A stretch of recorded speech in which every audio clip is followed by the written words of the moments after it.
to Tasting Oklahoma. I'm Amanda Simcoe in the beautiful Galley Sink Test Kitchen, Inside Kitchen Ideas. I am here with the lovely and sometimes potty-mouthed chef owner Miranda Kaiser of Cosmo Cafe in Laffa. Oh, she totally knows it. She warned us on Facebook this morning. So talk to us about the concept of mezza. When you go into a home in the Middle East and a lot of the Mediterranean, you are given a whole array of things and you fill yourself up with them, all these different dips and vegetables, and you roll back and you go, oh, thank God, that was awesome.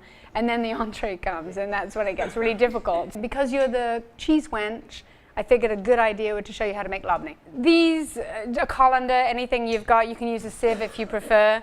This is the only thing I can find right now, but what you want to do is make sure that it doesn't actually sit in the water. So I have buckets. So we have a footed colander at least, but otherwise you would prefer to have it sit up a little higher? Well, I put it in something that would stop it here so that it wouldn't sit in the wet. You would be amazed at how much liquid comes out of this yogurt. Do not ever use Greek yogurt. There's something in it that's a thickener and it does not make labneh. What you want to do is put out and get brown cow. It's fabulous. It's full fat. Don't use any of that half fat crap. So this is cheesecloth. You can buy that anywhere. We buy vast amounts of it. And actually, funnily enough, Sam's has it. Flour, they call it flour cloth. Flour cloth. Flour I buy mine at High Gravity little cheese making section because that's where they've got my mozzarella making supplies. So then you line it with this finer cheesecloth. You don't have to do this if you can't find it, although you can generally find it at all those places. The reasoning is that when you take it out, it just kind of slides off. It's a lot easier. Otherwise, you might have to pick a few threads off. Your decision, cheap or not. Get your yogurt, go ahead and shove it in, and then you just pull it all up. It's so easy. Just put it in the fridge. This looks awful. I'm using a hair tie, but it's new. It has never been in my hair. So you know, an not elastic band, what do you call them here? A rubber band. You can use a rubber band. See how it's already peeing? That's awesome. That's what you want it to do. And you want it to do it for 24 hours. But if you let that do overnight for about 24 hours, it gets nice and thick. And if you do it for about 48 hours, you can actually start rolling them in your hands, and then you can mix them up in za'atar or sumac, which I have down there, which are two Middle Eastern spice mixes, and that's labneh.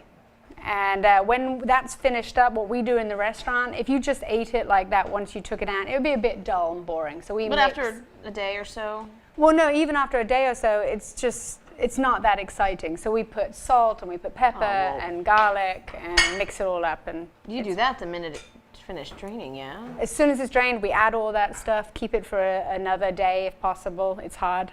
Now you know. Fantastic. All right, so we're going to serve this up to our audience, yes? Yes, we'll do it. And that's, I think, going to have the laffa bread, yes? We're going to have some za'atar laffa bread, some Greek pita, and some focaccia. We're going all across the board.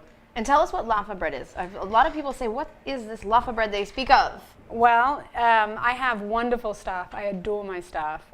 They don't just work, they become friends, family, and children. And the fact that I've got a few of my boys who have never seen this kind of food, and you present them with this huge oven that is like a cement mixer, or cement mixer, and but a beautifully mosaic decorated. It's gorgeous. It's it came from England, like an Indian tandoor oven. And they have pillows, and they roll out the dough that took forever to figure out. They put it over the pillow, and they stick their hand into an 800-degree oven and slap it to the side, wait for it to pop up, get these sticks and hooks and pull it out. And it's amazing to watch, and they really enjoy it if you do go to the restaurant to go and see them do it. These kids have never seen anything like it. And it's right behind a glass window. Yeah, you can watch it happening. Well, are we hungry and ready to try this?